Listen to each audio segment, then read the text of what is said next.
Video like जरूर कर लीजिए और ऐसे वीडियो लगातार फ्री में पाने के लिए चैनल को तुरंत सब्सक्राइब कर लीजिए और बेल आइकन को जरूर टैप कर लीजिए ताकि आगे भी सारे वीडियो आपको मिलते रहे। यूट्यूब में फॉलो करते हैं तो प्लीज ये वाला फ्री टेलीग्राम चैनल जरूर ज्वाइन कर लीजिएगा। सारे नोटिफिकेशन सारे अपडेट यहीं पे आते हैं, ध्यान रखिए। दोस्तों, पर्यावरण की श्रृंखला में हम लगातार आगे चल रहे थे और पीछे हमने कुछ तथ्यों को क्लियर कर लिया था। ये वन लाइनर फैक्ट्स थे, इसमें प्रश्न पूछे गए थे और प्रश्नों का छोटा छोटा जवाब दिया गया था। ये डाटा है, आपको इकट्ठा करके इसे रखना है। रटने के चक्कर में नहीं पढ़ना है, बार बार पढ़ने से ही ये दिमाग में बैठ जाएगा। रटने के फेर में पढ़ेंगे तो 1-2 पेज से ज़्यादा आप आगे नहीं बढ़ पाएंगे और यहाँ सिलेबस जो है वो काफ़ी लंबा चौड़ा है। तो पढ़ने का तरीका यही है कि बार बार बोल बोल कर अभ्यास आप कर सकते हैं, लिख कर अभ्यास कर सकते हैं, बार बार उसको एक नियमित अंतराल पर दोहरा सकते हैं, प्रश्नों का अभ्यास उससे संबंधित कर सकते हैं। इन्हीं सारे तरीकों से आप चीज़ों को याद रख पाएंगे और लंबे समय तक वो याद रहेंगे। तो ये जो वन लाइनर डाटा था, इसमें कुछ चीज़ें बच गई हैं, जैसे कि यहाँ देखिए, ये छोटा सा इसमें से एरिया जो है बचा हुआ है। एंडोसल्फान एक कीटनाशी है, ये जानकारी। और चमगादड़ को प्रकृति का रडार कहा जाता है। ठीक है, ये रास्ते में आने वाले अवरोधों से बिना टकराए उनसे बचकर निकल जाता है। क्यों निकल जाता है बताइएगा। ठीक, दाचीगाम राष्ट्रीय उद्यान श्रीनगर में स्थित है। इसकी जो अवस्थिति है श्रीनगर में है, अर्थात जम्मू कश्मीर में है। और यह कश्मीरी हिरण के लिए फेमस है। अब ये जो कश्मीरी हिरण है, ये लाल रंग का होता है। इसको कश्मीरी स्टैग भी कहा जाता है, हंगुल भी कहा जाता है। ठीक है, और ये एकमात्र यहीं पर पाया भी जाता है। इसके बाद विक्रमशिला उद्यान, ये भागलपुर अर्थात बिहार में है और ये प्रसिद्ध है अपने डाल्फिन मछलियों के लिए। गंगेटिक डाल्फिन, जो कि हमारा राष्ट्रीय जलीय पशु है, ठीक है, जीव है, और ये स्तनधारी होता है, ये आपको पता होना चाहिए। तो ये सारी इसकी बातें हैं और ये साफ पानी में पाई जाती है। ज़्यादा प्रदूषित जल में इसका रहना असंभव हो जाता है। तो गंगा नदी में जो डॉल्फिन पाई जाती थी, उनकी संख्या में तेज़ी से गिरावट, लेकिन इनके संरक्षण का भी काफ़ी अच्छा खासा प्रयास किया गया, तो उससे इनकी संख्या में फिर से वृद्धि देखने के लिए मिल रही। और ऐसा नहीं कि सिर्फ गंगा में ही डॉल्फिन पाई जाती हैं। जैसे आप देखें, सिंधु नदी का तंत्र है तो सिंधु की अपनी डॉल्फिन है, और इरावदी का जो तंत्र है वहाँ भी डॉल्फिन पाई जाती है। तो ये मामला है। इसके बाद केला मेरू पक्षी अभ्यारण्य, ये आंध्र में है और ये पेलिकन और अन्य जो समुद्री पक्षी हैं उनके लिए प्रसिद्ध है। पेलिकन बड़ा ही मज़ेदार पक्षी होता है, ये समुद्री पक्षी है और इसकी चोंच के नीचे एक बड़ा सा थैला लटक रहा होता है, वो संरचना होती है, ढीली त्वचा। और ये अपने शिकार को पहले पकड़कर उस थैले में भर लेता है, उसके बाद अपनी इच्छा अनुसार उसका इस्तेमाल करता है, मतलब उसे चबाता और उसका पाचन करता है। ठीक है, तो पेलिकन थोड़ा सा एक अलग ही तरह का दिखने वाला पक्षी होता है। अब आगे चलते हैं और विश्व विरासत स्थलों की संख्या और उन पर चर्चा कर लेते हैं। ये महत्वपूर्ण टॉपिक है। कुल मिलाकर अभी जो लेटेस्ट जानकारियां हैं उसके हिसाब से इनकी संख्या 40 है। आप जब भी इस वीडियो को देख रहे हो तो उसके हिसाब से अपने जो विश्व विरासत स्थल हैं उनको करंट अफेयर से अपडेट कर लीजिएगा, क्योंकि इनकी संख्या में परिवर्तन होता रहता है। तो सबसे नवीनतम परिवर्तन हुआ था 2021 में। ठीक है, 2021 में कई सारे स्थलों को इसमें जोड़ा गया। जैसे आप देख रहे हैं कच्छ का रण, ठीक है, ये देखिए कच्छ का रण गुजरात में स्थित हड़प्पा काल का महत्वपूर्ण विख्यात स्थल है। कच्छ का रण क्षेत्र है और महत्वपूर्ण जो विख्यात स्थल है वो कौन सा है? धौलावीरा है। धौलावीरा कहाँ पे है? गुजरात में है। 27 जुलाई 2021 को इसको 40वें विश्व धरोहर के रूप में मान्यता प्राप्त होती है। ये आप देख रहे हैं। और ऐसा नहीं है कि यूनेस्को जो है वो आकर मान्यता देता है, इसके लिए आवेदन करना पड़ता है। ठीक, मतलब पहले आपको बताना पड़ता है कि हमारा ये स्थल है जो कि इसका पात्र है, आपको इसे मान्यता देनी चाहिए, तब जाकर वो इस पर विचार करते हैं और देते हैं। तो भारत ने जनवरी 2020 में इसके लिए अपना नामांकन जमा किया था और 2014 से यूनेस्को की संभावित सूची में ये था। ऐसा नहीं है कि ये एकदम से सामने आ गया।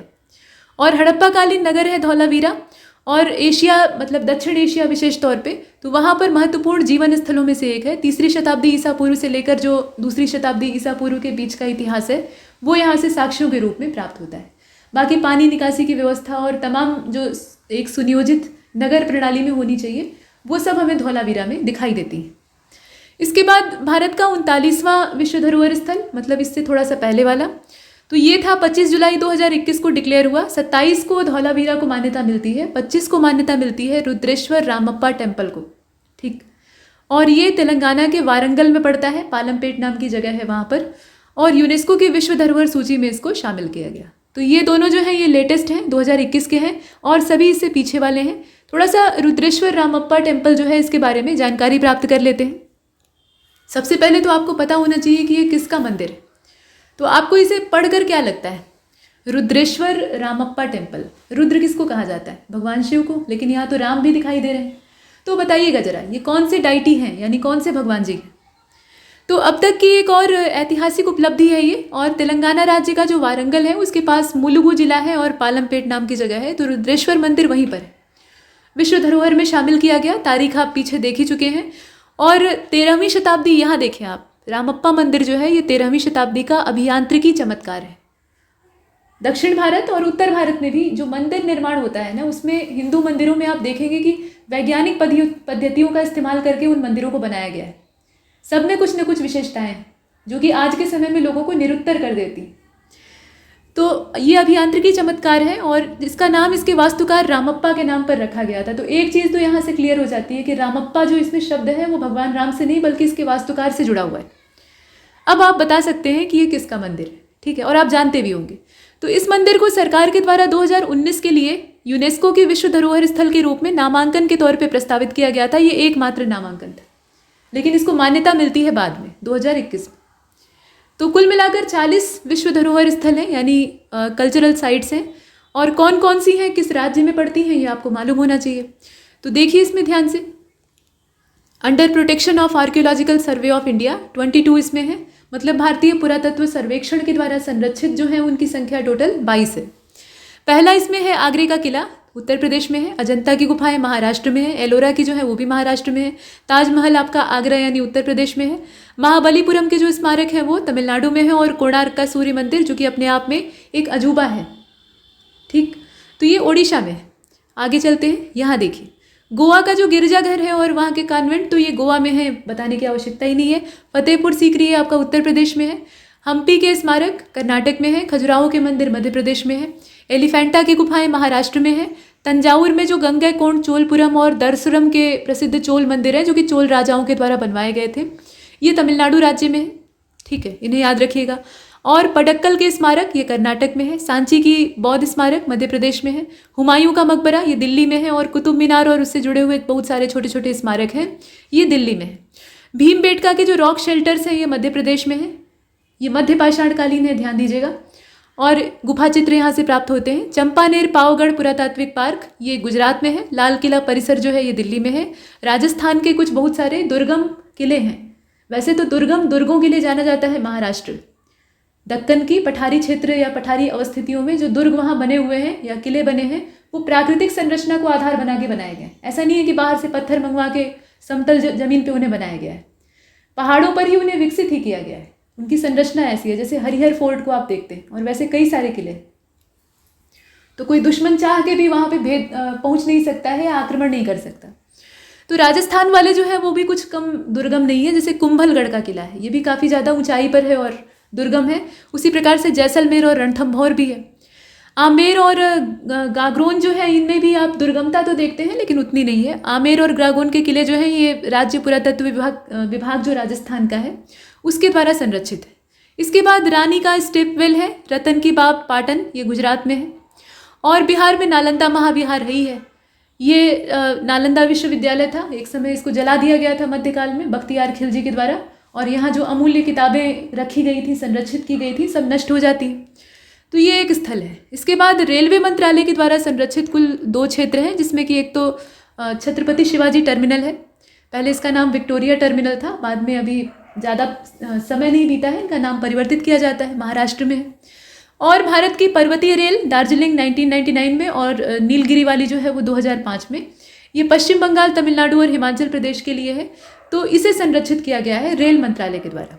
इसके बाद आप देख रहे हैं यहाँ अंडर प्रोटेक्शन ऑफ बोध गया टेम्पल मैनेजमेंट कमेटी, यानी बोध गया मंदिर प्रबंधन की उसके लिए एक समिति बनी हुई है। तो उसके संरक्षण में कौन सा क्षेत्र है, तो निश्चित तौर पे जो महाबोधि परिसर है, मतलब आपका बोध गया में जहाँ गौतम बुद्ध को ज्ञान की प्राप्ति होती है, वो क्षेत्र बिहार में है। अब यहाँ आप देख रहे हैं राजस्थान राज्य की जो आर्कियोलॉजिकल अथॉरिटी है उसके द्वारा संरक्षित कुछ संग्रहालयों या स्मारकों के नाम, तो उसमें सिर्फ एक ही को आप देखेंगे। यह है जंतर मंतर जयपुर का, 2010 से संरक्षण प्राप्त है, राजस्थान क्षेत्र है इसका।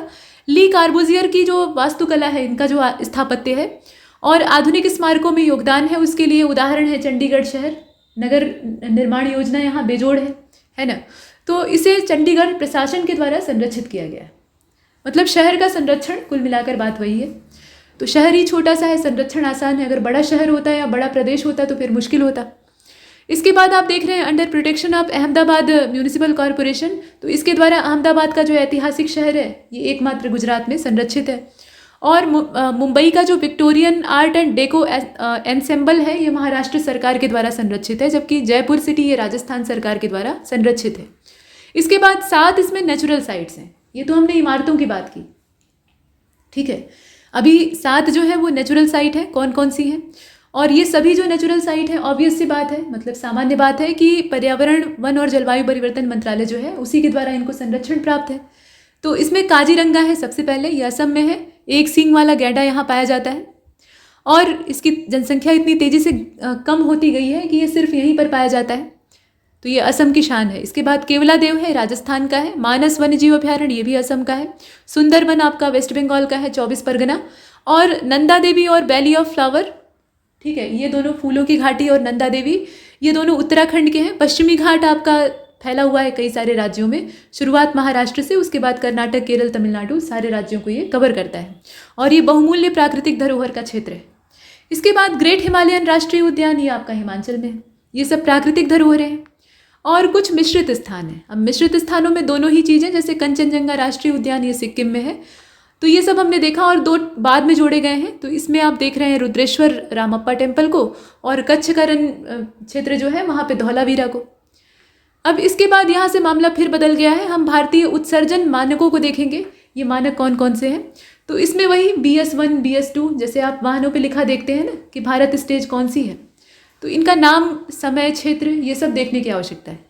तो मानक है BS1 यानी भारत स्टेज 1, यूरो 1 के नाम से। समय इसका 2001 से लेकर 2002 का था। राष्ट्रीय स्तर पर इसे क्रियान्वित किया जाता है। इसके बाद दूसरा है मतलब भारत स्टेज 2, यूरो 2, 2003 से लेकर 2004 और 2004 से लेकर फिर 5। पहले राष्ट्रीय राजधानी क्षेत्र और 13 शहरों में, उसके बाद फिर नेशनल लेवल पे। इसके बाद BS3 है, यूरो 3 से इसका कनेक्शन जोड़ लीजिएगा, यहाँ आराम से आप कर सकते हैं। 2004-5, उसके बाद 10 राष्ट्रीय स्तर पर, ये 2010 में सामने आता है। अब इसके बाद BS4, यूरो 4 से कनेक्शन 2012 का है राष्ट्रीय स्तर पर। और BS5 यहाँ आप देख रहे हैं। तो BS5 जो है ये यूरो 5 यहाँ देखें आप, और 2017 का समय है राष्ट्रीय स्तर पर। और यहाँ देख रहे हैं आप भारत स्टेज 6 को, जो कि यूरो 6 से जुड़ा हुआ है, 1 अप्रैल 2020, ये भी नेशनल लेवल पे। तो सारे मामले हमने देख लिए हैं। अभी जो फिलहाल वाहन आपको दिखाई देते हैं वो BS6 मानक के होने चाहिए, कहीं कहीं 5 वाले भी दिख जाते हैं। तो ये एक चीज़ थी जिसे हमने देखा। इसके बाद पर्यावरणीय प्रमुख संस्थानों को देखते हैं। तो सबसे पहले आपका नीरी है, ठीक है। और नीरी जो शोध संस्थान है इसका आप मुख्यालय क्षेत्र देखिए, ये नागपुर महाराष्ट्र में है। और केंद्रीय पक्षी शोधन संस्थान ये इज्जतनगर बरेली में है। भारत का सबसे विशाल संग्रहालय चेन्नई तमिलनाडु में है। सबसे बड़ा जो एक्वेरियम है, मछली घर है, वो मुंबई महाराष्ट्र में है। सबसे विशाल चिड़ियाघर अलीपुर कोलकाता में है। और सबसे बड़ा जो पक्षी उद्यान है वो भरतपुर राजस्थान में है। चिड़ियाघर में और पक्षी उद्यान में फ़र्क होता है। विश्व का सबसे बड़ा चिड़ियाघर, ये दुनिया की बात हो रही है, तो ये क्रूगर दक्षिण अफ्रीका में है। और दुनिया में सबसे अधिक जंतु संग्रहण वाला जो जंतु उद्यान है ये बर्लिन में पड़ता है, जर्मनी में। ऐसे करके इसमें दिया है। और सही बात यह है कि चिड़ियाघर तो होने ही नहीं चाहिए। चिड़ियाघरों में जिस तरह से जानवरों का शोषण होता है, चाहे कोई भी चिड़ियाघर हो, बड़ा हो या छोटा हो, कितना भी अच्छे ढंग से रख रखाव का दावा किया जाए, लेकिन वहाँ सिर्फ और सिर्फ शोषण होता है। तो चिड़ियाघरों की जगह पे वानस्पतिक उद्यान और वन्यजीव उद्यानों की स्थापना की जानी चाहिए।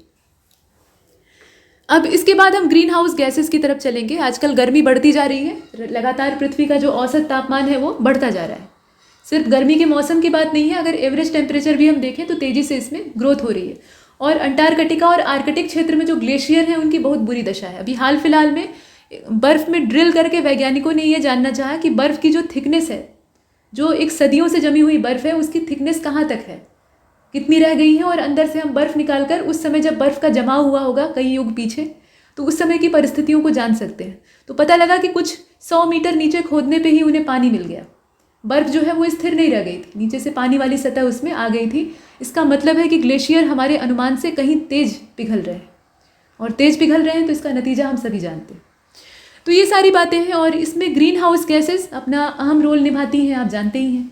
तो ग्रीन हाउस गैसेस कौन कौन सी हैं, स्रोत, प्रभाव, ये सब हम देखेंगे। पहले तो ये देखेंगे कहाँ से रिलीज़ हो रही है, कहाँ से निकल रही है, फिर इनका क्या इफेक्ट होता है। तो सबसे पहले और सबसे बदनाम ग्रीन हाउस गैस है कार्बन डाइऑक्साइड। ये कार्बन डाइऑक्साइड जो है ये हमारे लिए मुसीबत की जड़ बन गई है। और इसमें स्रोत क्या हो सकता है, तो एक तो ये जितने जीवधारी हैं उसमें हम लोग भी शामिल हैं। हम लोग सांस छोड़ेंगे तो कार्बन डाइऑक्साइड बाहर आएगी, तो ये एक छोटा स्रोत है जिसको कि प्रकृति बैलेंस करने में सक्षम है। लेकिन उतने से हमें संतोष नहीं होता है, तो हम क्या करते हैं, ऊर्जा उत्पादन के लिए ईंधन का दहन करते हैं। उसके अलावा अपने आवागमन यातायात के लिए, अपने कल कारखाने चलाने के लिए हम ईंधनों को प्रज्वलित करते हैं, और ज़्यादातर उसमें इस्तेमाल होता है परंपरागत ईंधनों का, यानी जीवाश्म ईंधनों का। उससे भरपूर मात्रा में कार्बन और कार्बन डाइऑक्साइड दोनों ही निकलते हैं, और इससे पृथ्वी का ताप बढ़ता है। कैसे बढ़ता है, तो जो ग्रीन हाउस गैसेज आप यहाँ देख रहे हैं ये फायदेमंद होती है पृथ्वी के लिए। ऐसा नहीं है कि ये नुकसानदेह है, ये प्रकृति की खुद की व्यवस्था है।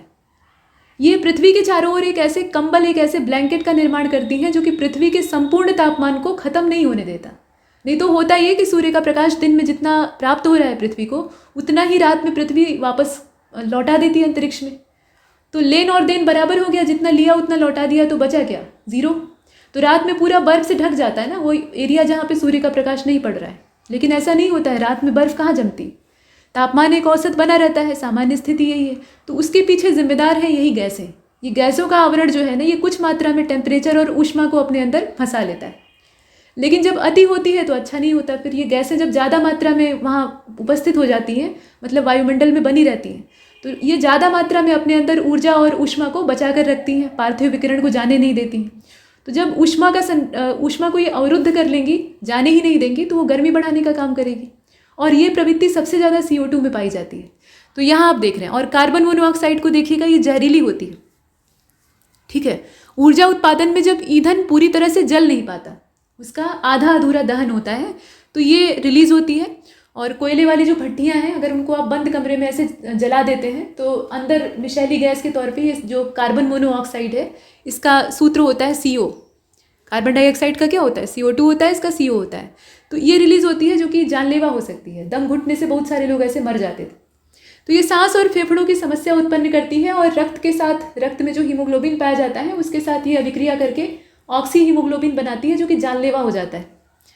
इसके बाद सल्फर डाइऑक्साइड को आप देख रहे हैं, ये गंधक युक्त जो ईंधन होते हैं उनके दहन से प्राप्त होती है। और इसका ये देखिए, ग्रीन हाउस गैस तो नहीं है, मतलब सीधे सीधे तौर पे देखा जाए तो ये ग्रीन हाउस गैस नहीं है। यहाँ पर कुछ प्रदूषण युक्त या प्रदूषण उत्पन्न करने वाले गैसों के नाम दिए हुए हैं असल में। उसमें से ज़्यादातर ग्रीन हाउस गैसें हैं और कुछ जो है वो ग्रीन हाउस गैसें नहीं हैं।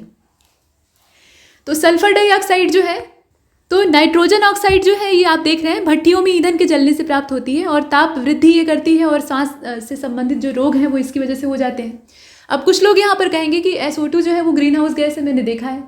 तो कहीं कहीं आप इसे ग्रीन हाउस गैस की श्रेणी में डला हुआ देख सकते हैं, लेकिन ये अप्रत्यक्ष रूप से योगदान देती है, इसमें कोई शक नहीं है। प्रत्यक्ष इसका योगदान नहीं है। ये बादलों के बनने की प्रक्रिया को भी प्रभावित करती है, ये ध्यान दीजिएगा, और इससे बहुत कुछ निर्धारित होता है। सामान्य तौर पर ग्रीन हाउस गैसें उन गैसों को कहा जाता है जो कि अवरक्त विकिरण को बांध कर रखती हैं, जाने नहीं देती, ठीक है। वो सौर विकिरण जिसे कि बाहर रिलीज हो जाना चाहिए था, उसको ये फंसा लेती हैं। तो प्रत्यक्ष योगदान इसका नहीं होता है, लेकिन ये इनडायरेक्ट उसमें रोल अपना प्ले करती है। तो आप चाहें तो रख सकते हैं, चाहें तो बाहर कर सकते हैं। इसके बाद अब देखते हैं ओजोन को। तो हाइड्रोकार्बन और नाइट्रोजन के ऑक्साइड ये फेफड़ों में क्षति के कारक होते हैं, मतलब आपके फेफड़ों को अच्छा खासा नुकसान पहुंचाते हैं। मीथेन ये प्राकृतिक गैस है, पृथ्वी के तापमान में वृद्धि करने में ये भी अपना रोल प्ले करती है, योगदान देती है। ये कहाँ से प्राप्त होती है, तो प्राकृतिक गैस के जितने भी भंडार होते हैं, प्राकृतिक गैस जहाँ जहाँ से हम जमीन खोदकर कुओं से निकालते हैं, वहाँ से मीथेन निकलती है। और प्राकृतिक गैस का एक अहम घटक भी होती है पशुपालन। जो पशु होते हैं, जुगाली करने वाले पशु होते हैं, उनसे मीथेन का उत्सर्जन होता है। चावल के खेत से, मतलब जो धान के खेत होते हैं वहाँ से, कोयला खनन से भी मीथेन निकलती है। और इसके अलावा जितने भी सड़े गले अपशिष्ट पदार्थ होते हैं, सेडिमेंट्स होते हैं, या आप कह लीजिए कि जो अपर्द होते हैं, जिन्हें कि अपर्द भोजी जीव समाप्त करते हैं खा पीकर, तो उनसे भी मीथेन का उत्सर्जन होता है। ये पृथ्वी के तापमान में वृद्धि करने में सहयोग करती है। क्लोरोफ्लोरोकार्बन ये ओजोन का क्षरण करती है, ठीक है। क्लोरोफ्लोरोकार्बन, अब ये देखिए, ये डायरेक्ट ग्रीन हाउस गैस की श्रेणी में नहीं गिनी जाएगी, क्योंकि जो ग्रीन हाउस गैसों की ब्लैंकेट है यानी कंबल है, उसमें ये शामिल नहीं होती है सामान्य तौर पर। ये तो एक ऐसा उत्पाद है जो कि बनता है, हमारी वजह से बनता है, हमारे जो संसाधन है, सुख सुविधा के संसाधन है, उसकी वजह से बन जाता है, और ये ओजोन का विनाश करता है। ओजोन का जो सूत्र है आप देखते हैं ना, O3 होता है। तो इसमें है क्या, ऑक्सीजन ही तो है, ऑक्सीजन के परमाणु हैं जो कि 3 आपस में जुड़ गए तो एक ओजोन का जो मॉलिक्यूल है वो तैयार हो गया। अब ये होता है एच न्यू की वजह से, यानी जो सूर्य का विकिरण है उसकी वजह से, और ये सारी परिस्थितियाँ प्राकृतिक हैं। लेकिन जब क्लोरोफ्लोरोकार्बन का निर्माण होता है तो इससे रिलीज होती है क्लोरीन, और क्लोरीन जो है वो ओजोन की जानी दुश्मन होती है। ये इसे वापस इसके पुराने रूप में विघटित कर देती है, यानी ऑक्सीजन अलग हो जाएगी और इसमें से एक जो ऑक्सीजन का परमाणु है वो भटक जाएगा, तो ये अपनी मूल अवस्था में पहुंच जाएगी। ओजोन का विघटन हो गया तो ओजोन का जब क्षय होता है ओजोन परत वहाँ से पतली होने लगती है, मतलब उसका डिफ्लेक्शन स्टार्ट हो जाता है। तो जितने भी प्रशीतन के उपकरण होते हैं, चाहे हम अपने खाने को ठंडा रखना चाहें या खुद को ठंडा रखना चाहें, चाहे एटीएम मशीन को ठंडा रखना चाहें, हमें एसी चाहिए होता है, ठंडक चाहिए होती है, या रेफ्रिजरेटर की आवश्यकता होती है। तो इन सारे उत्पादों से क्लोरोफ्लोरोकार्बन का पर्याप्त मात्रा में उत्सर्जन होता है, लोग बेहिसाब इसको इस्तेमाल करते हैं और इससे ताप में वृद्धि तो होती ही है, उसके अलावा आँखों में जलन का भी ये कारण बन सकती है। ठीक, आगे देखें फ्लाई ऐश। तो फ्लाई ऐश जो है इससे अस्थमा और जो आपकी इम्यूनिटी है वो भी कमज़ोर हो सकती है। ठीक है, एलर्जिक रिएक्शन जैसा ये इसका जो असर है वो दिखाई देता है, और प्रतिरक्षा संबंधी जो गड़बड़ियाँ हैं वो आपके शरीर में हो सकती हैं। कोयला आधारित जो ताप विद्युत संयंत्र होते हैं उनसे ये रिलीज होती है, और हाल फिलहाल में फ्लाई ऐश के निपटान के लिए इससे हल्की ईंटें बनाने की बात कही गई थी। हालांकि ये बहुत ज़्यादा धरातल पे उतर नहीं पाया, क्योंकि ऐसी टेक्नोलॉजी अच्छी तो होती है लेकिन खर्चीली होती है, लागत प्रभावी नहीं होती। नहीं तो इससे हल्की और किफ़ायती कहा जा सकता है, मतलब किफ़ायती का इस मामले में इस्तेमाल किया जा सकता है कि ये टिकाऊ होती है। ठीक, तो इससे बनने वाली जो ईंटें हैं उनको भूमि या भवन निर्माण में काम में लाया जा सकता है।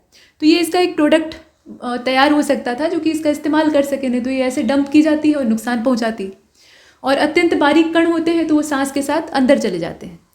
इसके बाद संविधान की कुछ सूचियां हैं जो कि पर्यावरण से जुड़ी हुई हैं।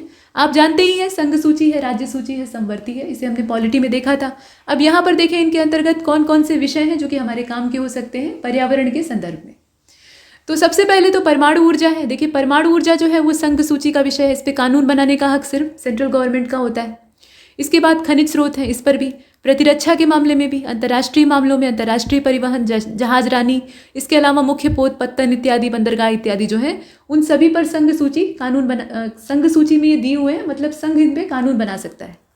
राज्य सूची की अगर बात करें तो जन स्वास्थ्य, स्वच्छता, अस्पताल, कृषि, सिंचाई, जल निकासी और शमशान और कब्रिस्तान जो है ये सब राज्य के अधीन होते हैं। संवर्ती यानी दोनों का इसमें हिस्सा होता है, तो ये क्षेत्र हैं वन, वन्यजीव, परिवार कल्याण, खाद्य वस्तु, पुरातात्विक स्थल, ये सभी कुछ।